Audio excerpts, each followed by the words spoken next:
abonnez-vous à la chaîne YouTube, cliquez sur la cloche de notification, partagez, commentez et aimez la vidéo. La défaite contre l'Algérie n'est qu'une suite logique de la bamboula financière, de la crise morale et de la pagaille familiale qui mine la tanière depuis l'arrivée des Lions en Égypte. Pour cause, certains joueurs sont frustrés de voir deux oncles de Sadio Mané invités par la Fédération sénégalaise de football. Ce alors qu'aucun parent à eux n'a eu droit à un tel privilège.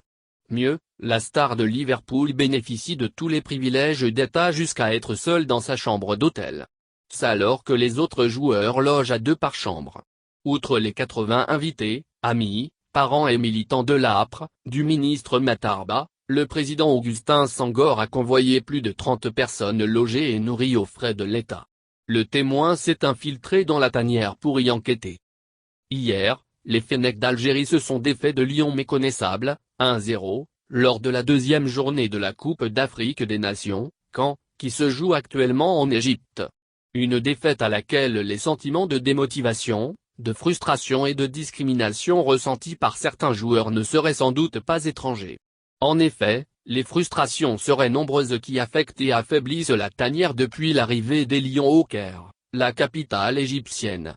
Selon une source proche de la délégation ministérielle, certains joueurs sont frustrés et démoralisés du traitement de faveur accordé à Sadio Mané, la star de Liverpool. La preuve par ses deux oncles que la Fédération sénégalaise de football aurait invité au Caire. Ça, contrairement aux autres 22 joueurs dont aucun membre de la famille n'a été officiellement convié par le président Augustin Senghor. En tout cas, pas à notre connaissance. Au niveau du ministère des Sports, Dakar, c'est-à-dire loin des rives du Nil, certains agents laissés en rade accusent le ministre Matarba d'avoir invité plus de 80 personnes aux frais de l'État, bien sûr. De fait, certains parmi les reporters présents au Caire confirment que la délégation officielle sénégalaise est effectivement pléthorique. Le plus scandaleux dans tout ça, c'est que la plupart des invités sont des amis provenant du mouvement Navetan. Le ministre est un pur produit de ce milieu de même que la majorité des membres de la Fédération de football, des militants de Fatick et des parents de Diakao du ministre des Sports Matarba. Pendant ce temps, s'étrangle un commis de l'État, des directeurs et chefs de service de son ministère sont laissés en rade à Dakar. Le DAGE du ministère des Sports, le sieur Mamadou Ngom dépenserait ainsi sans compter au pays des pyramides sur le dos du contribuable sénégalais.